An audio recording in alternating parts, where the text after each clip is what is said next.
ओम नमः शिवाय। हर हर महादेव। एक समय की बात है, कैलाश पर्वत पर भगवान शिव और माता पार्वती विराजमान थे। चारों ओर बर्फ की सफ़ेद चादर बिछी थी। धीमी धीमी हवा चल रही थी और शिव नाम से पूरा वातावरण गूंज रहा था। एक दिन माता पार्वती ने भगवान शिव से कहा, स्वामी, संसार में बहुत से लोग आपकी पूजा करते हैं। कोई आपको धन के लिए याद करता, कोई संतान के लिए, कोई अपनी इच्छा पूरी करवाने के लिए, लेकिन क्या कोई ऐसा भी है जो बिना इच्छा के केवल आपकी भक्ति करे? भगवान शिव मुस्कुराए और बोले, देवी, सच्चा भक्त वही है जो सुख में भी मेरा नाम ले और दुख में भी मेरा साथ ना छोड़े। लेकिन सच्ची भक्ति को पहचानना आसान नहीं होता है। माता पार्वती ने कहा, तो फिर क्यों ना हम आज किसी भक्त की परीक्षा ले। भगवान शिव ने माता पार्वती की बात स्वीकार कर ली। दोनों ने साधारण मनुष्य का रूप धारण किया और पृथ्वी पर छोटे से गांव में पहुँचे।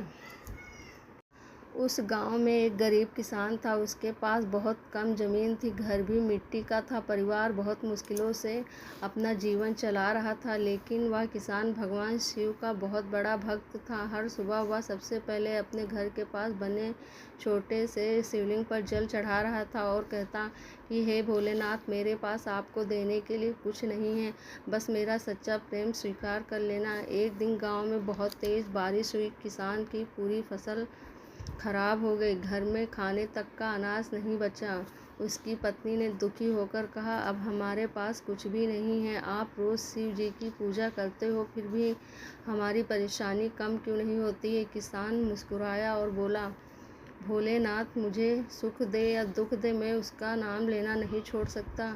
आखिर भक्ति कोई सौदा तो नहीं है कि बदले में सुख ही मिले। यह बात भगवान शिव और माता पार्वती ने भी सुन ली। भगवान शिव की ओर देखकर कहा, स्वामी, यही तो सच्ची भक्ति है। लेकिन भगवान शिव बोले, देवी, अभी परीक्षा पूरी नहीं हुई है। अगले दिन भगवान शिव साधु का रूप लेकर भगवान शिव किसान के घर पहुँचे। उन्होंने किसान से कहा, बेटा, मैंने सुना है कि तुम बहुत बड़े शिव भक्त हो, लेकिन तुम्हारे भगवान ने तुम्हें इतना दुख दिया है, तुम उनकी पूजा क्यों करते हो? किसान ने हाथ जोड़कर कहा, बाबा, मेरे भोलेनाथ ने मुझे दुख नहीं दिया। उन्होंने मुझे यह अवसर दिया है कि मैं कठिन समय भी उनका नाम याद रखूं।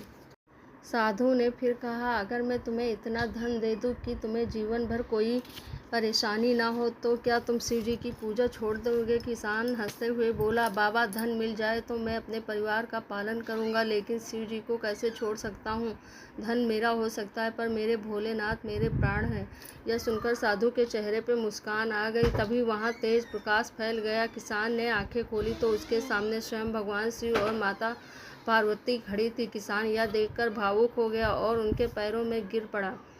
वह बोला, हे महादेव, मुझसे कोई भूल हो गई हो तो क्षमा कीजिए। भगवान शिव ने उसे उठाकर अपने हृदय से लगा लिया और कहा, वत्स, तुमने भक्ति का सच्चा अर्थ समझ लिया है। जो भक्त सुख मिलने पर भगवान को याद करे और दुख आते ही भगवान को दोष देने लगे, उसकी भक्ति अभी अधूरी है। लेकिन जो हर परिस्थिति में अपने भगवान पर विश्वास करे, वही सच्चा भक्त है। माता पार्वती ने किसान को आशीर्वाद देते हुए कहा, तुम्हारे घर में कभी अन्न की कमी नहीं होगी और तुम्हारे परिवार पर सदैव महादेव की कृपा बनी रहेगी। भगवान शिव ने अपना त्रिशूल उठाया और आशीर्वाद दिया, जहाँ सच्ची श्रद्धा होती है वहाँ मैं स्वयं उपस्थित होता हूँ। इतना कहकर भगवान शिव और माता पार्वती अंतर ध्यान हो गए। किसान की आंखों में आंसू बह रहे थे। उसने हाथ जोड़कर कहा,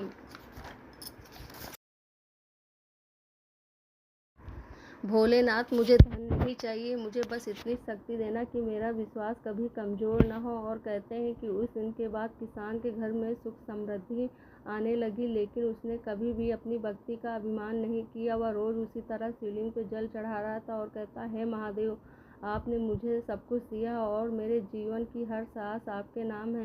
इस कथा से हमें यही सीख मिलती है कि भगवान की भक्ति किसी लाभ के लिए नहीं, बल्कि प्रेम और विश्वास के साथ करनी चाहिए। सुख आए तो भी हर हर महादेव कहे, दुख आए तो भी हर हर महादेव कहे। अगर आपको यह कथा पसंद आई हो तो वीडियो को लाइक करें, चैनल को सब्सक्राइब करें और कमेंट्स में लिखिए हर हर महादेव। जय शिव शंभू।